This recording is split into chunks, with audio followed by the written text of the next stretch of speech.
Officially. Right. Whenever- Here we go. There we are. All There right. we go. We're live. We're live. We're barely. Barely, but we're here. Another Friday that feels like Monday.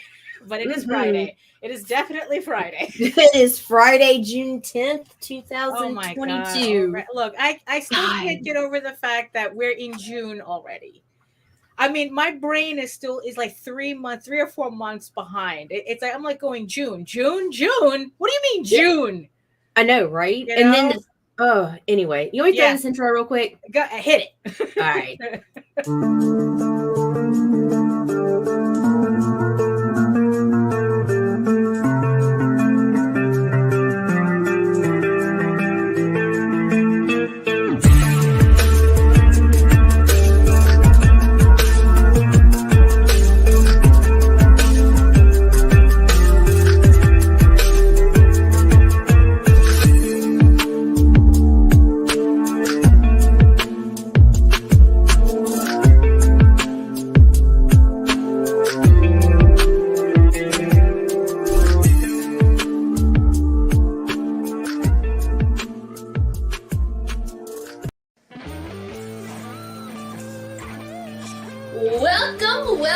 Welcome!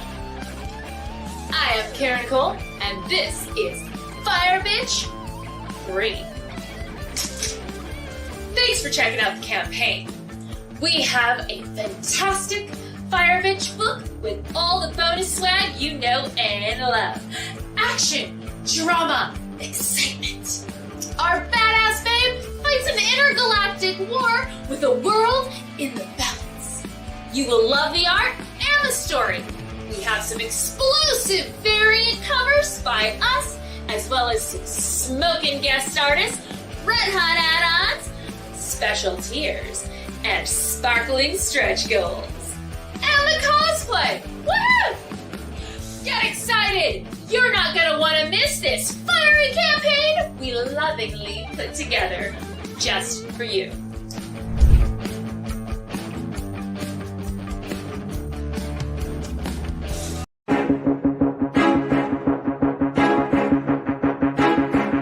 It's Monty Moore. I'm a 30-year comics veteran in comics, games, and movies, and you've been watching one of my absolute favorite podcasts, Catch the Craze. You are watching Catch the Craze. What am I listening to? And you're listening to Catch the Craze. Where are all the indies at? A Catch the Craze podcast. What are you watching? I'm watching Catch the Craze. What are you going to do? Subscribe now to Catch the Craze, the #1 show online for independent. Have you subscribed to? You are an independent. Catch the Craze! Making moves on your own. Catch the Craze! On your grind in the streets. Catch the Craze! Join the movement. Catch the Craze! Now, and here we are, the #2 show for independent. We are the Riker to their Picard, so I'm not mad. I'm not mad. We are Riker, the shit. Riker was the one that really got everything done. We all know this. Good morning, Daphne. Good morning. Oh my goodness. It's Friday already. I got the Friday post-it out. So yeah, it's like I'm barely able to keep my my head up. But we're gonna do it. We're gonna get through this. So hello, everybody. Oh my goodness, we're doing this again. My name is Daphne LaForge, and I'm a cartoonist, illustrator, and comic book artist from New York. I have been self-publishing comics since 1992 because I literally don't know how to stop. And I am known for the funny animal fantasy adventure Tall Tales, which is in pre-launch right now on Kickstarter and will be launching live on Monday on this very show. The campaign starts. I'm going to push the button and we're going to see what happens. So join us on Monday when we launch the campaign on June 13th. And it's like, is it a launch party? I don't know. We're just showing up and seeing what happens, because that's how we roll It's here. a launch and it's always a party if we're there. There you go. And I am also known for my medieval fantasy soap opera drama, Eagle Raven, Heir of the First Unicorn, which is also launching later on this year on Kickstarter on August 22nd. This is the first volume collecting issues 1 through 4 in full glorious color, and you want it. So make sure you sign up at my website, which I will tell you about right now. You can read both my comics online at Tall Tales, TAILSonline.com, and egoworks.com, EGOWORKS. And you can also check out all of my videos on how I make these comics on YouTube at my channel at Daphne Lage, Lage Art, which is simulcast through Ragin' here, every time I go live. So, and if you are joining us from regions beyond, from Facebook, from Twitter, wherever else you may be seeing links to this video, come on over to YouTube, hit the subscribe button, hit the notification bell, get notified whenever we go live with all. There's a lot of shows on Ragin', so if you're not into listening to us ramble on, there's plenty of people on our channel you can listen to rambling about whatever they want to talk about, but mostly about comics, and you get to join our sexy people in the chat. Who's in the chat? Yeah, so far we've got, let's see, we got Jody McPhee. Hello. We got Marvy. Oh, Rich Parada. Oh, there you go. What are you doing here? Well, it's like, what, he's either up early or no. He's having brunch now, right? He's having lunch. It's tea time. Yes, it's tea time where he's at. So very nice, very nice. Is already everybody acting up in the Facebook user. Declare yourself. Yes. Let's see. Which is another reason to come over to YouTube. You don't have to worry about ever-changing random settings on Facebook that keep you hidden from us. How dare you? Show us your face. Or at least, comment. Have fun in the chat. You know how it goes. So it's like, so what do we got for housekeeping? Do we have housekeeping? What do we got? Just to that, like, we got Tall Tales coming. Okay, Karen Nicole's campaign ends today in just a couple hours. Really, already? Yes. Wow, it felt like it just started. The Turner Family Terrors campaign ends today, which is a really awesome horror comedy. Tall Tales is launching on Monday, and also only because I keep forgetting, because this usually doesn't happen. Were you about to talk about JD's sign up page? Yeah, it's like JD's Calderon sign up page for the latest Oswald book is live now on Kickstarter, so you can sign up. I have no idea when he's going to launch this, so make sure you sign up. He has a pile of goodies just waiting for people to pledge on that first day. So make sure you get notified. You sign up and get notified when the Oswald Chronicles goes live, whenever he decides to push that button. Also, if you did support the Oswald Chronicles, I just sent out a whole batch of rewards yesterday from his last campaign. So if you've been waiting for it, it is on the way.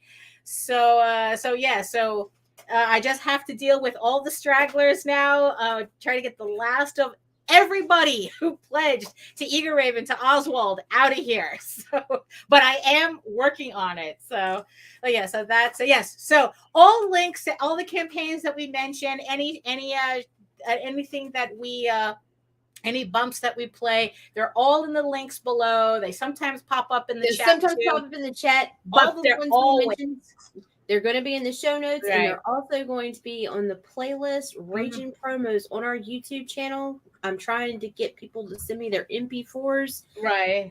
Yeah. Like, let's fill that sucker up. Right. Yes. And that's the thing too. If you have a campaign that's running and you want your commercial to air on our channel, hit up Nita and she will be more than happy to put that up on a dedicated playlist that we have. So anybody visiting our channel can also see your campaign videos as well. Yeah. It's like, yes.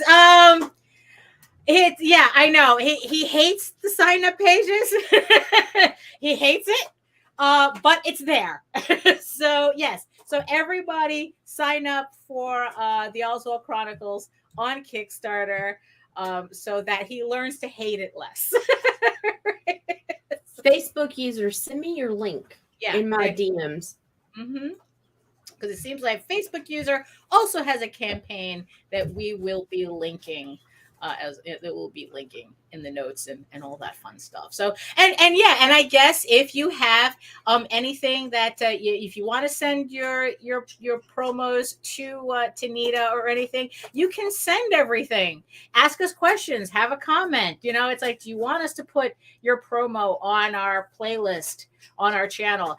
Email us at ragingabc@gmail.com and Nita will take care of you. So, especially if you are nice to her. Don't be a jerk to her or else you will definitely get the what for. Don't get the what for, just get your promo on our page. And speaking of all of these crowdfunders that are ending, did you know we have a coupon code for Gemini mailers for you to send your comics out to your pledgers in style? Save 5% on your next Gemini mailer order using our coupon code Ragin'2. So yeah, so I was carrying all the weight this morning. Yeah, I know. It's hey, it's like we got to switch it up sometimes. It's like good morning, Allison. Good morning. So I guess that's like kind of everything for housekeeping. I mean, it's like you said, all these campaigns are ending, kind of like we're getting into that lull again, and then the roller coaster is going to start. Going up. It's time. It's Kickstarter season. Yeah, well, it always feels like it's Kickstarter season. I mean, that's the thing. Is there ever a slow time for Kickstarters? Winter holiday. Yeah, the closer it tends to slow down closer to Christmas and New Year. Right, that's true. I think I had one of my toughest campaigns to pull off because I had it overlapping with the holidays, and it was just like, I don't recommend that. No, when you're in a shit economy and people have kids to buy gifts for, it's not a good time. It's like CEOs have to make their profits on gas gouging and just making it hard for everybody. So, but that's a different conversation, not for here. So that's like a good rule for everybody to follow. Don't run a campaign over the Christmas and New Year's holiday, or at least run it at your own risk. Knowing that you're probably not going to get the response that you're competing with Santa Claus, yo. Yeah, you can't do that. Yeah, you really do that, especially, when, people want to get stuff. They want to buy stuff that they're going to get for the holidays, not wait for after the holidays. Yeah, it's a whole thing. Like I said, don't compete with Santa Claus. Run your Kickstarter a couple of weeks before so that it ends right before. Hello, Joe. Looks like somebody's smoking crack, but hello. Yeah, I know, right? Oh my goodness. So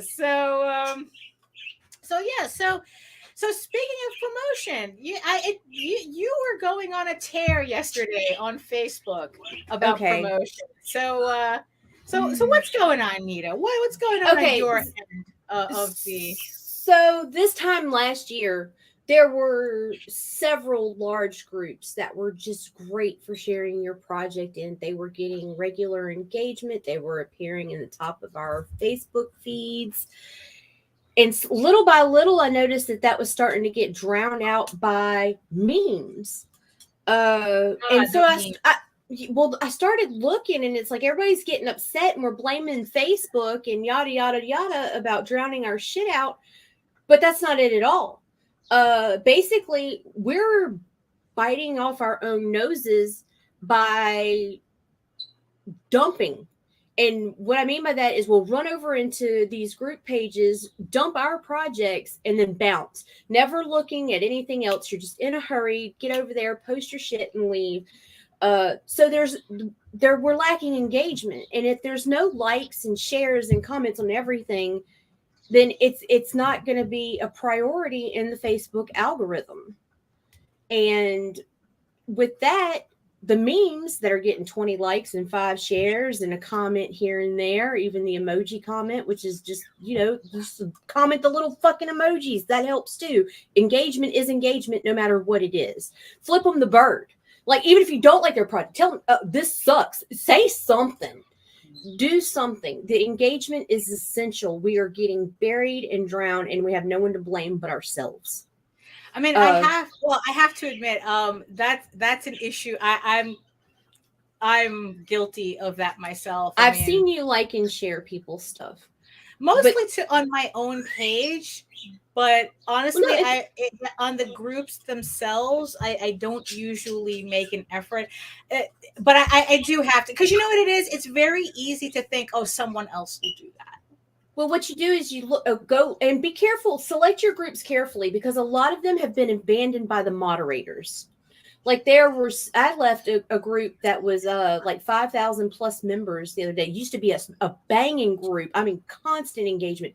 But now you can scroll down 20 fucking campaigns and not see 1 or 2 with a like. If the moderators aren't even over there liking the post anymore, it's time to move on. So is that kind of the criteria of an abandoned group? Yes, absolutely. Or you'll notice that they'll have events scheduled that are completely irrelevant to the comics. It shows, or the page is filling up with memes. We need to maintain focus. What is the purpose of this group? If this group's purpose is promotion, then it doesn't. Yeah, the occasional meme might slide if it's comic related or whatever, just to keep the humor there. But the OnlyFans promotional links and all that, that's going to be filtered out by a moderator. I'm not trying to toot my own horn, but I'm good about trying to keep the Ragin' Promos group relative. Pops Van Zant's good. Heather Ellen, Comics, Chaos, and More is good. Luke Stone's Indie Comics Connector page is good. We try to keep these groups relative to the comics industry. But we need you guys' help. Right. And if you want to be promoted, you have to promote a little. Right. I'm not saying go in there and share every campaign on the damn wall. But it's not going to kill you. It's going to take you just a couple of seconds to hit like, to share an emoji as a comment, or even click share. And if you like something, if it looks good to you, you don't even have to fucking read it. Just share. Right. Just show a little love. Let's bring each other back up, because we're being drowned out and we are going to completely disappear at this rate. Like, the amount of engagement was really, really high this time last year. It's almost obsolete now in 95% of the groups, which is crazy, because it's like there's so many groups. Right. Yeah. And that's the thing that makes it hard, at least for me, is like this. Right. Okay. The crack wore off. Now Hojo's making some sense. Right. Yeah. Yeah. It give a little to get a lot. That's right. And you see, and that's the thing too. It, as much as we talk about community, how we are a community and how we should be a community, not a lot of people actually believe in that. Right. It seems that, yeah, exactly. You have to put into the system if you want to get something out of it. Yeah, it's like, yeah, it's you would think it would be that easy. It's like, it would be logical. But I think what happens is that a lot of creators, and mind you, it's like, this is not a recent phenomenon. I've been seeing this for decades. Like I said, I have a long rat tail of a career, and yeah, it's like, way too many people have this idea is that the artist next to them, the creator next to them, is their competition. And that they're not here to promote their competition. They're just here to promote themselves, and that's it, you know. I think it's a very self-defeating, you know, attitude to have, especially in a creative field, you know, where it's like we have enough going against us already. We don't have to be our own worst enemies too. I mean, you were talking about like people making so many groups. Yeah, that's another thing. You're seeing a lot of engagement drop off because people feel the need to create a Facebook group page for every IP they put out.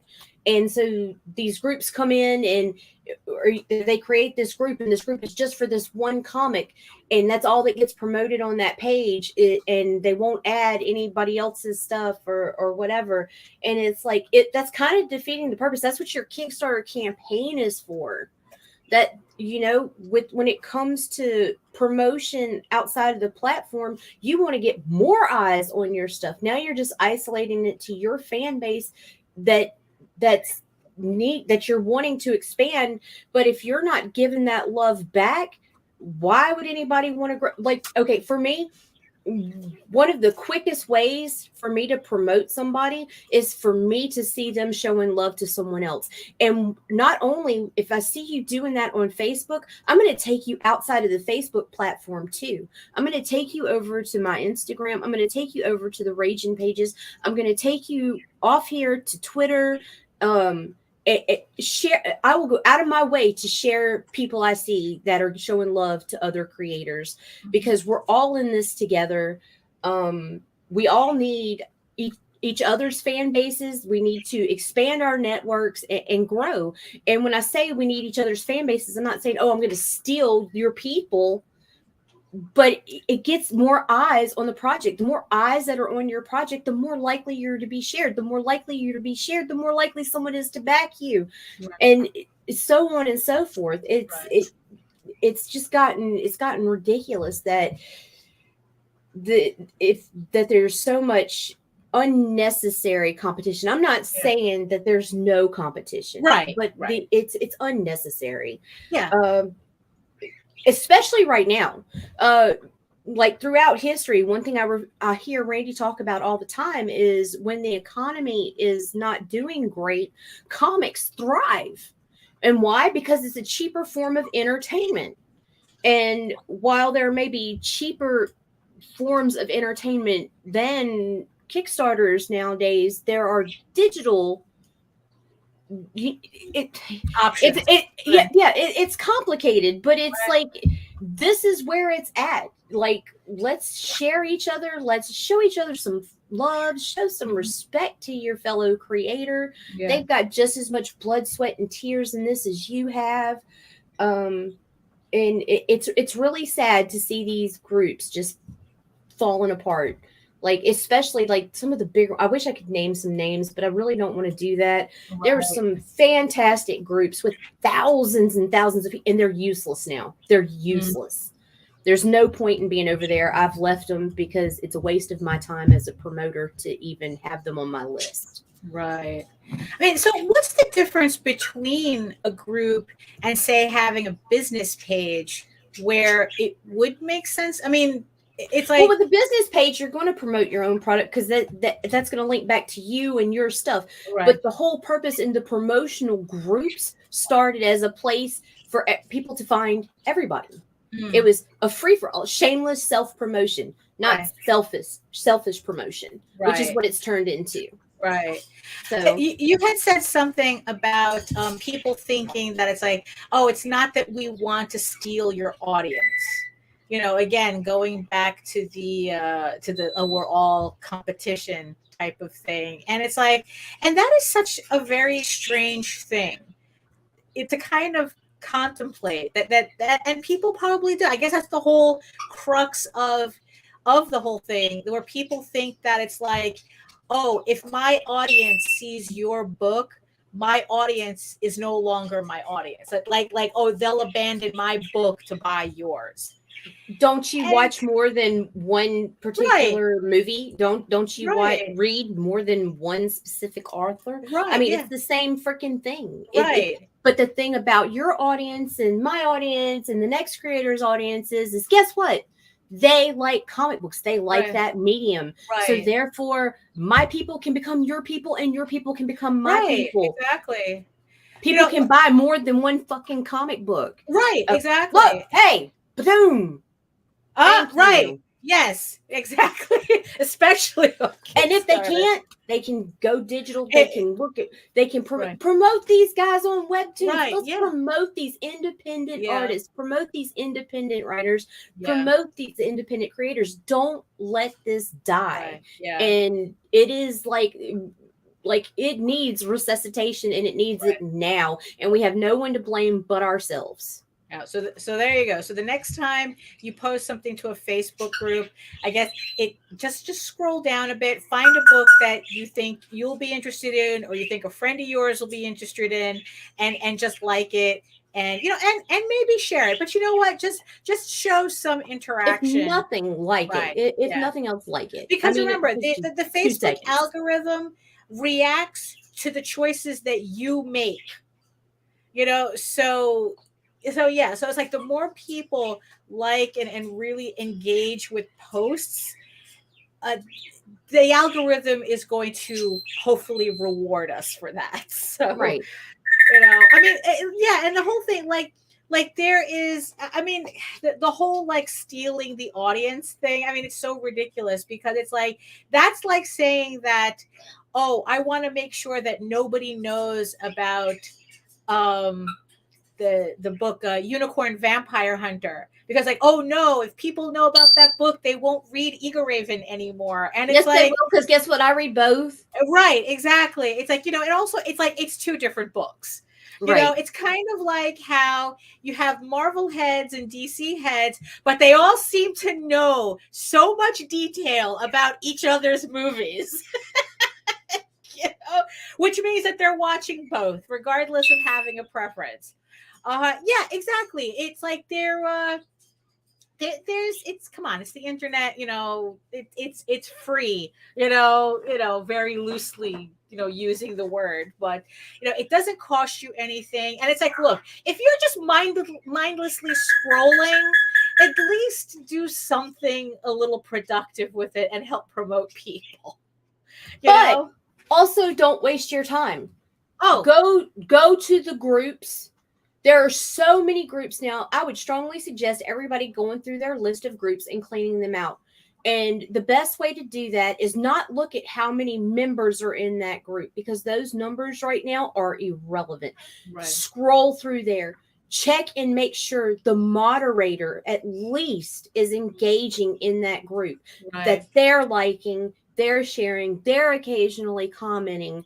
Make sure that group still has a pulse and control over it. And decide from there. But pick you 4 or 5 groups. I'm not saying go out and pick 20 fucking groups and go batshit crazy. When you're active, go to every damn group and throw your shit out there. Just make sure you're showing a little love here and there. You don't have to go to every group every day and engage with every post on there. That it's not necessary. But if each one of us was showing just a little love to somebody else that's a creator too, we can bring this back to life. Right. Yeah.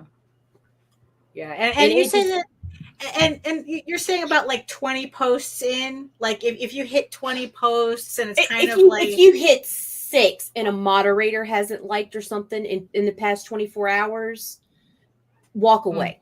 Let that group go. There are 2 really big groups out there. One is 5.5K members. It's pointless to be in there now. You can post till you're blue in the face. Nobody's getting a like. Nobody's getting a share. Nobody's getting... Which means the algorithm is not pushing any posts The algorithm is not seeing that group at all.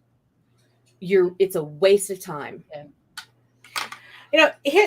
That's one of the biggest things that I learned when I ran my last Kickstarter. I had a taste of it before on the yes, and I hope they continue. Hello, Patrick.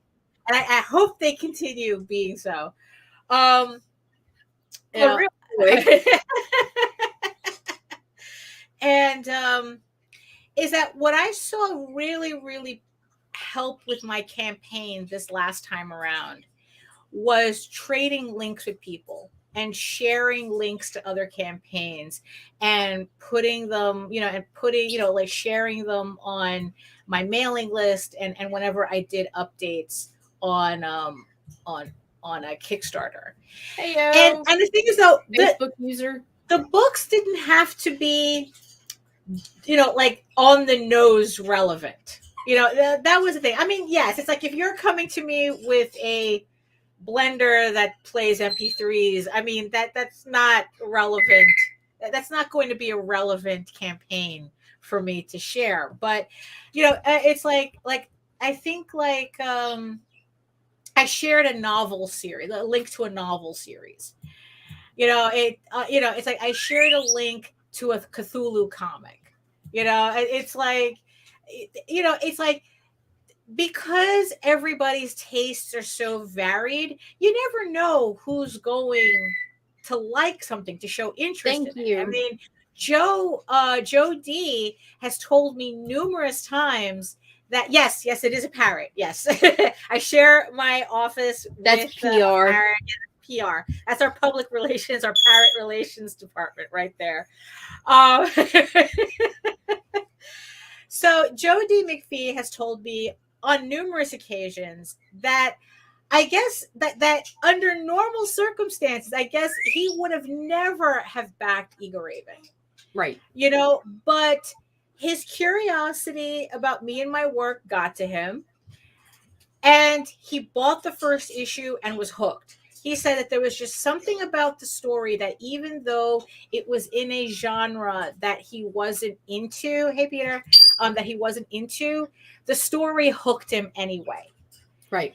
So you don't know what links you're going to share that your audience are also going to be interested in. And that's the same thing with them sharing your links as well. And that was like the biggest push that I had on my last campaign. I really did see a difference with that. And it's like, and I can't stress this whole thing about community. I really, really can't. I mean, it's like, look, we all have that friend, or we all used to have that friend who always, like, you would always pay for their dinners, but they would never reciprocate, right? Right. We all know this person. And what happens? There comes a point where you stop inviting them out because you're a little tired, as much as, okay, maybe they're fun to have around and this, that, and the other thing. But the fact that you're the one always making the effort. Right. Right. It's like, like they never invite you anywhere. They always want to show up to your shit. Right. It's like, they never offer to pay the check. It's like they never seem to do anything, but they're more than happy when they're more than happy to take, to eat your food and come to your house and come to your parties and watch your pay-per-views. They always come empty-handed. We all know this person, and we all know how we feel about this person. There comes a point where we stop interacting with them as much as we want to, because it's like we feel like, hey, I'm getting used by this guy, even though they could be close friends with you and everything. You can't help but get that tinge of resentment. For sure. It's like, what? It's like, is it going to fucking kill you to just pay for a dinner once in a while, or bring some chips and dips the next return time? a little love, and it gets you tenfold, man. Right. Exactly. Just a little bit. That's what I'm saying. But make sure the restaurant's open before you go out to eat too. Right. That was my point about the moderators. Right. Like, pay attention. Make sure, like, if you go through there, click, go, you can see who's liking and commenting Right. and sharing. Go find out who's like, make sure the moderators engage. Go, if you go Right. look at like the Madness or Ragin', Pops is engaged. Right, Pops yeah. is liking the posts that are being That's made. true, yeah. He's making sure that it's staying relative. Right. It's keeping fucking politics out of the Yeah. bullshit. And the dumbass irrelevant memes, none of Right, that, yeah. none of that's flying in the Madness. Yeah. None of that's flying on the Yeah. Ragin' Promos page. And the reason it's not is because we know what the fuck we're doing, and we're really a few of the last groups getting any engagement. Like it's ridiculous. Like, I'm not even kidding. I was so disappointed when I really started, because I was noticing that I wasn't getting a lot of interaction from some of the groups that I used to get good engagement from. And I would go over there and look, and the moderators have abandoned the page. It can have 5,000 people, and 10 posts in, you're lucky if there's one like. Right. And the only time you'll see engagement is if someone was tagged in that post, and it's the person who was tagged. Right. So, but that's a good analogy, though, that it's like, it's your favorite restaurant, but every time you keep going there, it's closed. No matter what time you go, at what point do you stop going? Right. Right. Go through, clean out your groups, yeah. find the ones that are moving, find the ones that are trying to grow, find the ones that are working for you. Yeah. So yeah, it's like, so build that community. We are not each other's competition. Honestly, the only person who should be your competition is you. That's right. It's like I'm not worried about the dude doing Unicorn Vampire Hunter. Caleb, I think his name is Caleb. I'm not worried about him. It's like I'm not. What I am worried about is whether he gets his next issue out. That's what I'm worried about. It's like, so even with my own work, with a guy that people would say that's your direct competition, I am waiting for his work. I share his links. It's like, no, because I want to see that. And he shares yours. Yeah, exactly. So yeah, it's it's kind of, I don't get it. And I think that we really do have to learn collectively to shed that idea. And just remember that it's like, look, yes, comic books is the size of a postage stamp, and it's like, and independent comics even more so, but it doesn't mean that our audience is that tiny that we can't share. The audience is actually vast. Like, it really is. There are so many people out there that we got to be able to reach them. But the only way we're going to be able to do that is to bring up the algorithms. And like I said, we have no reason or no one to blame for this decline other than ourselves. And I mean that as in our collective selves, the just dumping your post and running. Yeah. Like I said, I admit that I do that. I admit that I do that. Yeah. And everybody wants to complain about this slow growth and this slow roll. Well, guess what, buddy? You don't have anybody to blame but your collective selves right now. Right. Yeah. And you're not getting seen. You're not getting the engagement you used to. Right. Yeah, fuck Facebook. Facebook's shit. Yeah. The bots suck and they'll flag us, ban us, whatever. Right. Yeah. But when it comes to the algorithm, we buried ourselves. We let ourselves be buried under the memes. Memes became more important. You'll like and share a billion memes a day, right? Yeah, but you can't like and share anotor creator's project. Shame on you. And that's a different frustration too, where it's like, posting artwork, but the second you post a meme, that's the one that gets engagement. I mean, but also the thing is too, like I noticed it on my page that it's kind of frustrating to see what does get engagement, but at the same time, is the algorithm, are there certain things that, yes, exactly. You get back what you give out. I mean, it's that simple. Didn't we learn that in kindergarten? Because like I have 2 posts back to back that I did yesterday on Facebook.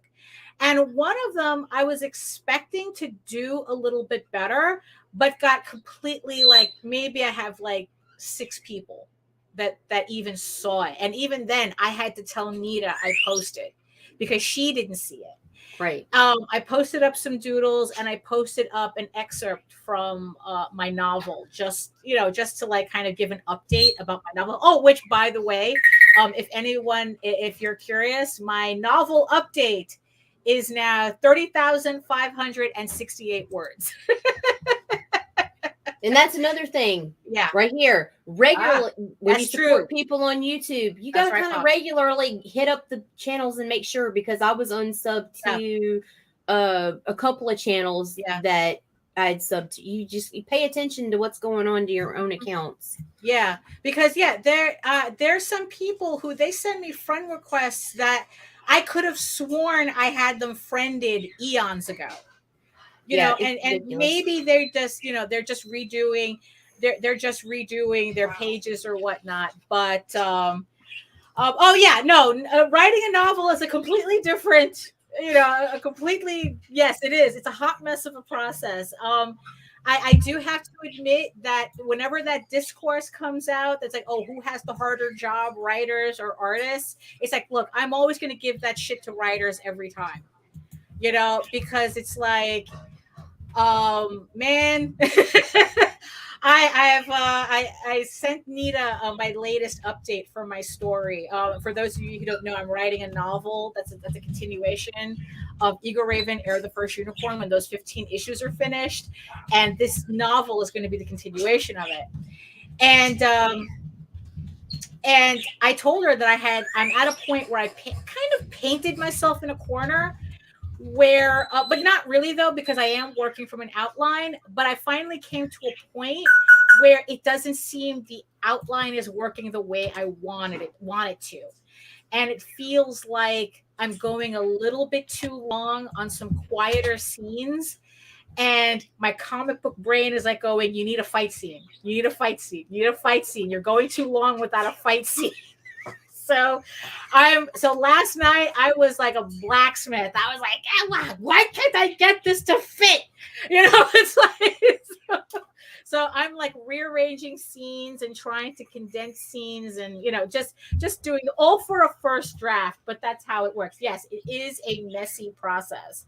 I would have, it's like drawing out these things would have been a lot easier for me, honestly, at this point. But no, that's what we just have to do. It's a different medium, and yes, it is a hot mess. And I kind of forgot my point, what I was getting at before. I got sidetracked on the novel. What was I talking about, Nita? I wasn't listening to myself. we were just talking about the fall of the promotions, like in the algorithm, and the two posts that I made back to back. So I had like these JPEGs with the text on it with 2 sample pages from my novel, just to put up as an example. And like I said, the engagement was like, okay, maybe I got 6 people to see it. And honestly, whether they read the excerpt or not, I don't know. So, but then later on that evening, I posted up another image, another picture where it's from a Jack Kirby homage cover for Eagle Raven that I'm doing. And that one seemed everyone is seeing it. They're seeing it, they're sharing it. So, and Nita had told me yesterday, right, exactly. Sometimes a struggle is just another problem you have to solve. Not everything is drama. It's like, that's the thing. Not everything is, crank it up to 11 type thing. It's like, it's sometimes an inconvenience is just an inconvenience that just has to be overcome. So Nita had told me yesterday that she had a suspicion that there's this, she always knew about like something called, what was it? The 20% rule? The 20% rule. And it's absolute fact. I can prove it now. And there's an app, a grid checker. Oh, really? So can you explain that to everybody? Okay. So if you are presenting a post on Facebook, there is a new bot that scans your advertisements or scans you to to see if you're an advertisement, because their goal is for you to only advertise through them. Ultimately, they hate us. It's no secret. They hate marketers and they hate independent creators. If over 20% of your image is text, you're going to be buried. There are apps. There's one called Grid Image Checker. In fact, I'll share the link in the Ragin' promo page, and I'll share it out to some of the groups and put it on my personal page in a little bit. It's very convenient to have. That way you can go ahead and crop your image if you need to. Take off as much text as possible, because if it has more than 20% text, it's automatically viewed as an advertisement, and it's going to get buried if not removed. Right. So that's So I have these 2 posts, and knowing that, it's like, oh snap, the one that I have the 2 written pages in, probably, that, because they're 100% text. So that's also another thing to keep a watch on. It's like, so the post that I really wanted people to see, no one is seeing it, because the bots are saying, oh, you have too much text here. But here's the thing though, would it have made a difference if I had put that text in the body, like instead of in the graphic, because that would have been a long excerpt though. Yeah, and nobody would have read it. But what you could have done is taken a picture of the image, talked about it in the text, and then put the link to your website or to just to a picture of it to allow that to be pulled up. Right. Because even still, we're getting more engagement through comments than we are our actual advertisement and post. And not all posts are viewed like that. Like, it distinguishes the difference between memes or whatnot, because a lot of memes are nothing but fucking words. Right. Yeah, exactly.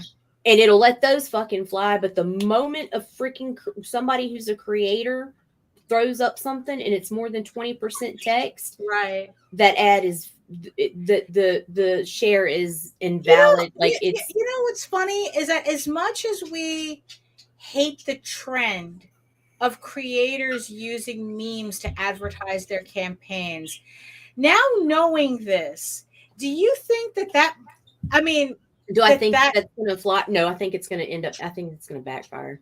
Well, because for us, it's like memes as advertising as memes or whatever are obnoxious enough as is. But they'll pick up on it just like they picked up on linking comments. I was about to ask about that. Yeah. They'll pick up on it. The just play it safe. Just from now on, just automatically assume if there's no link in the post, the link is going to be in the comments. Right. I wish I could get that across, because somebody will be like, you didn't share a link, motherfucker. If I posted it, the link's going to be there. Right. So just scroll, go look. It's going to be there. I'm not going to share somebody's stuff and not give a link. And if I do, I'm not going to say never, because it's happened a couple times where I've gone and done a mass share and then forgot to go back or I missed one place I put it or whatever. Okay, then be like, hey, there's no link. But always check the comments before you bitch. Right. Yeah. Because we were trying to come up with alternative verbiage to use in the post to tell people that there's a link in the comments, because she was Nita was really, really suspicious about that. She goes, oh, I think the word comments is getting either comments or links or both, or being triggered. Link in comments. Maybe the phrase is being Yeah, so now then I was like, see below or whatever. But by now it should be second nature. Right. It's common knowledge that the link in the post is not always the best option. Right. So check comments. Right. I really do hate the way that these platforms really, although it doesn't seem, I don't know. It's like, how do you see something similar on Twitter, or is just Facebook is just I was worried about it for a minute there, but no, Twitter doesn't. Right. Twitter's once you get it down, you can kind of ride with the algorithm for a bit. where like in Facebook, it just feels like every couple of hours they're changing something. That's the thing that and the thing is, it's like oh yeah, because they want you to buy advertising. Here's but the even when ironic you buy it, right. As somebody who's bought advertising on my last several campaigns, even when you do that, you're still being throttled. Facebook is still choking you out. Because it's like, then it becomes, okay, you're buying, okay, you're fine. We got you to finally buy advertising. Now you're not buying enough advertising. Right. Now you're not spending enough on advertising, and they still throttle you based on that. And it's like, it's just incredibly frustrating. It's like this constant having to like play this game that in the end, I don't understand what the end game is for Facebook. Somebody said it like best earlier. It's schizophrenic. It is. Yeah. It's Patrick. Yeah. They hate the people they rely on. How schizophrenic. It's ridiculous. Because if it was just about buying ads, I was like, fine, I'll goddamn buy the ads. Right. But not. They still, it's not never over. enough. Exactly. I really don't. Yeah, but unfortunately, this is the landscape that we have to maneuver as creators.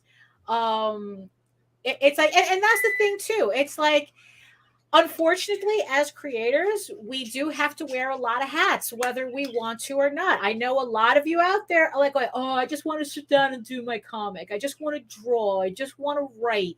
It's like, I don't want to do all this other stuff.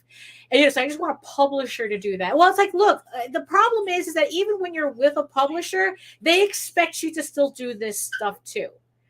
It's like they still expect you to go out and promote your own work as well. They're not, it's like publishers now, they don't pay enough to take over the heavy even lifting. A good marketer that you pay to heavily promote you is still going to be like, hey dude, you need to promote yourself.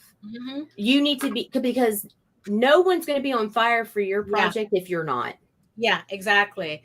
So it's like everything that you do is going to be a supplement to what you do, not a replacement.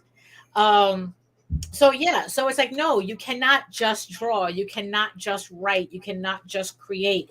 You have to be studying this part. You have to be looking at the marketing and studying the trends and taking, and adjusting yourself accordingly and pivoting when things don't work and do work, and you kind of have to get over yourself too when it comes to the whole thing about looking at other creators as part of that process.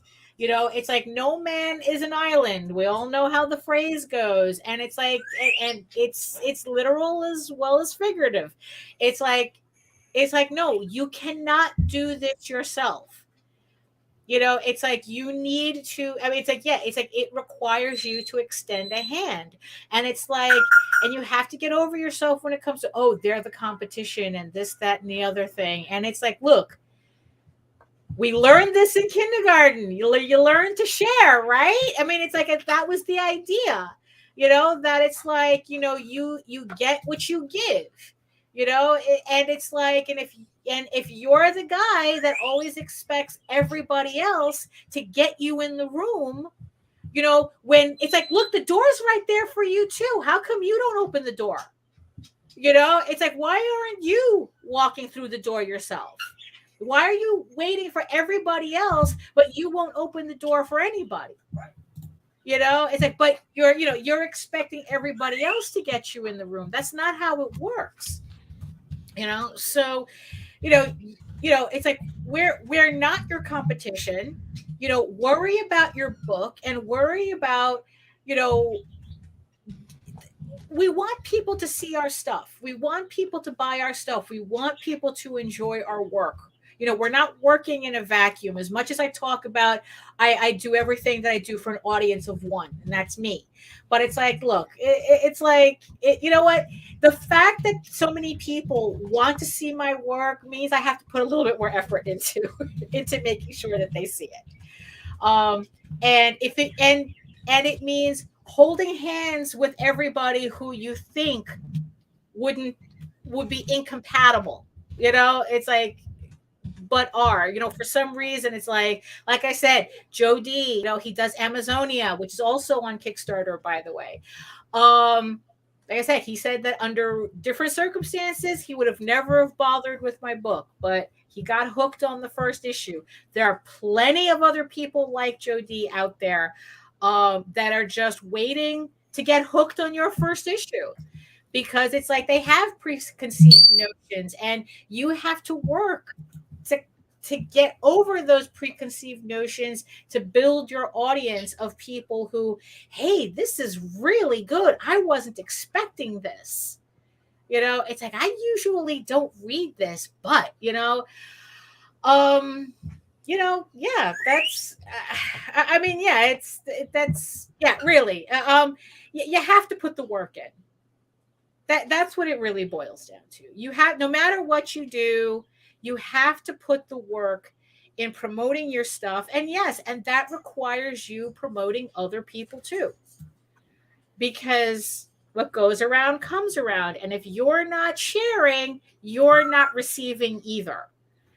I mean, that's true. I mean, it's like, it's like, look, it's like, me pushing myself to be better because I'm seeing other people, that's still me competing with myself. That's me seeing other people, doing what they're doing, and me going, okay, I can do that. How do I do that? It's like, yeah, it's, yeah. So that's the thing, everybody. So everybody get over themselves, get over yourselves, and like you share other people's stuff. Exactly. Don't be an asshole. Yeah. Don't. Let's do some shameless self-promotion, not just selfish promotion. Very nice. Very nice. I mean, it's like, you guys all know this. We have a very, very smart audience. They're reasonably intelligent mammals. Right. Yeah, exactly. So we're almost so what okay, so did we miss anybody in the chat? I mean, it's like, I just want to go back. I know I saw the number on the chat like completely explode. So here we go. So who else joined us? Who else joined us today? I see. Oh, hello, Black Rose. And I see, Mike Jimmy has joined us. Mike too. Jimmy, Pops, Black Rose Comics. I think I saw. Is Dojo in there too? I could have sworn I saw Dojo. Was I? Might be hallucinating Dojo. I might be hallucinating Dojo. Okay, all right. But it would be nice if Dojo was in the chat. It's because Hojo's in there. Hojo maybe that's why. Maybe that's why I'm confusing everybody. Well, you know what? It's like Dojo may be a hallucination, but everybody in the chat, who's actually in the chat, obviously is not. So on that note, so I want to thank everybody in the chat who's joining us today, who always have. The Vaseline versus Gold Bond fight continues. I just want to thank everybody in the chat for keeping it busy, keeping it hopping. I mean, you guys always have things to say about what we talk about, and we welcome every word. So thank you so much. Thank you so much for coming in and watching us for this hour. And thank you to the 12 people who are watching us right now. You could have been anywhere, but yet you decided to spend an hour with us, listening to us ramble, which I hope you found entertaining, if not informative. Everybody learns. We try to make sure everybody learns something on this show, even if it's something they didn't realize they would be learning. So there you go. So you have any final words about? I gotta pee.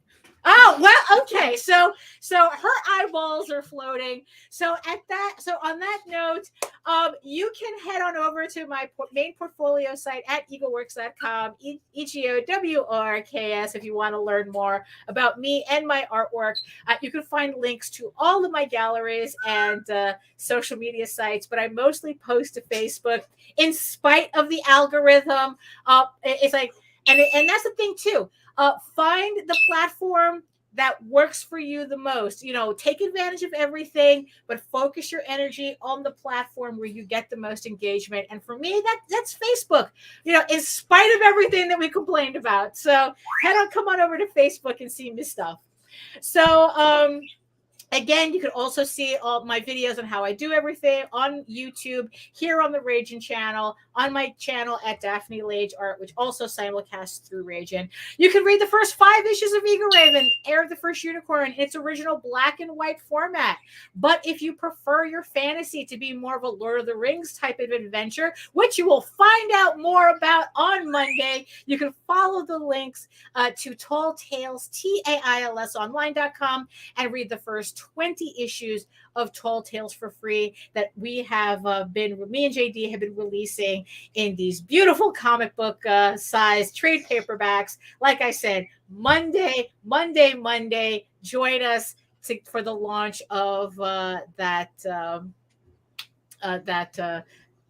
Kickstarter for that. And also sign up for my newsletter so you get notified on all the campaigns that I have scheduled for this for the rest of this year and beyond. So Nita's dancing. So we're going to go. So as always, right? Okay. We're gonna go. Really quick. Where can they find you?